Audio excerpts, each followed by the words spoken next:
question I get a lot of questions about is wrist pain, especially when it comes to weight bearing. So people complain of, why does it hurt when I'm weight bearing on my hands, like for example doing a cat.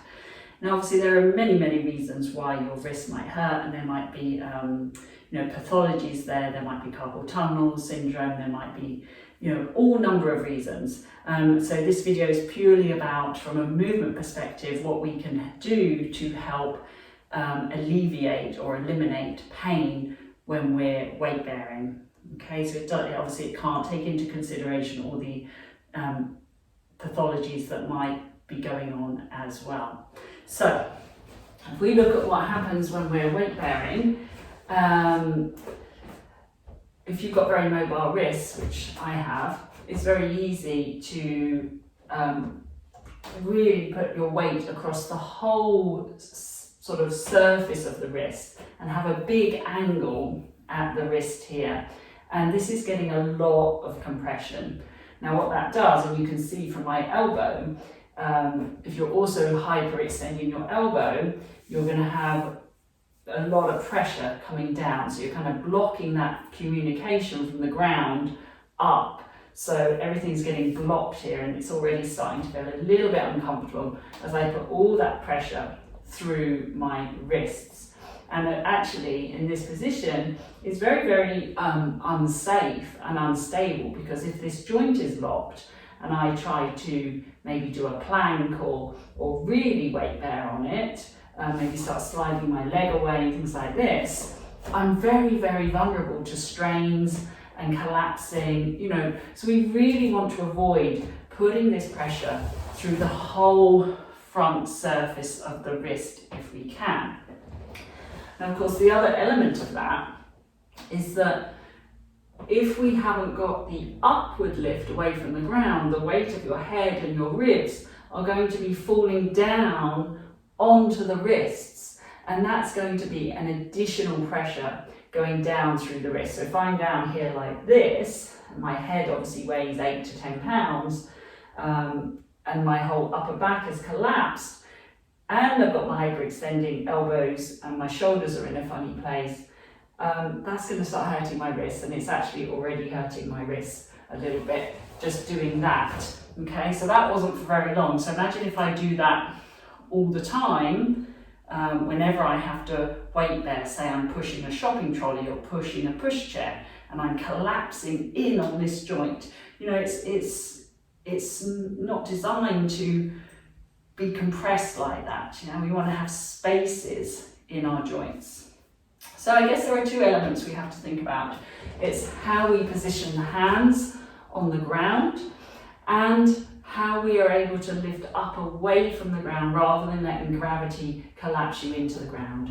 So one thing I found really helpful is not weight bearing across the whole front of the wrist, but weight bearing on the outer edge of my wrist. So this starts to give you the spiraling of the arm bones, so the external rotation out of the arm bones, which then connects you into the scapula and the upper back, rather than, look what happens to my shoulders when I don't do the outer edge of my wrist, I might do the whole surface of my wrist.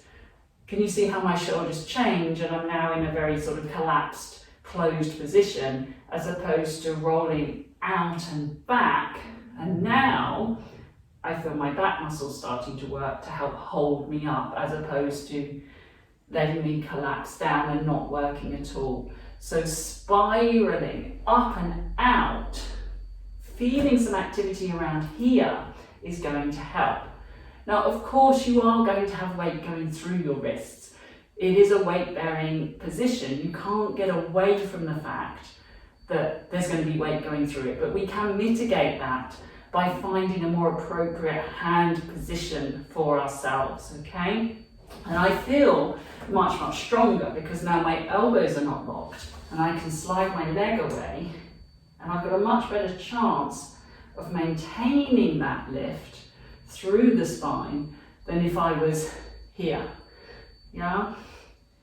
So I think that's really important. So two things to think about: how you actually place the hand on the ground Yeah, is it a soft sort of rotational movement, or is it just plonked down on the ground?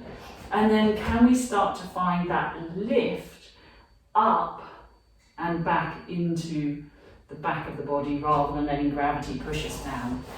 And of course, that's not always easy to find when you're on all fours, because you've got a lot of thinking about going on already. So if you just do a pretend version, so just relax the shoulders. You don't have to sit like this, of course. If this hurts your knees, you can sit on a chair. If you just float the arms up and just gently flex the wrists, and pretend you're actually on the floor, close your eyes. Visualize that you're on the floor. Think about weight bearing into the outer edge of your hand, okay? Now, rather than your shoulders rolling forward, which is what would happen here when we collapse, I want you to think of drawing the arms back. So the arm bones get pulled back into the shoulder sockets, and that already gives you that spiraling of the arms, yeah? So it comes back and down. So basically, you don't want forward and in, you want out and back with the arms. So we don't want forward and in when we're weight bearing or carrying things. You want spiraling out and back. So this is soft, these are working, wrists have a lot less compression going on, yeah? And your joints are going to be a lot happier than if we're like this, rigid and stuck in a hyperextended position or a joint compressed position on the ground. So I hope that helped answer that question about wrist pain. You know, it's important that we do our weight bearing because we need it for our bone density, for our strength, for our stability. You know, in life we do have to weight bear, we do have to push things, we do have to carry things. So it is an important part of our movement practice.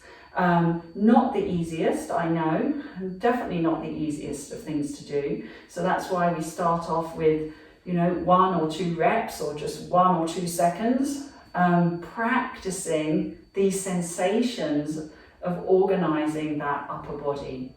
Okay, so I hope that was useful, and until next time, stay zebra strong.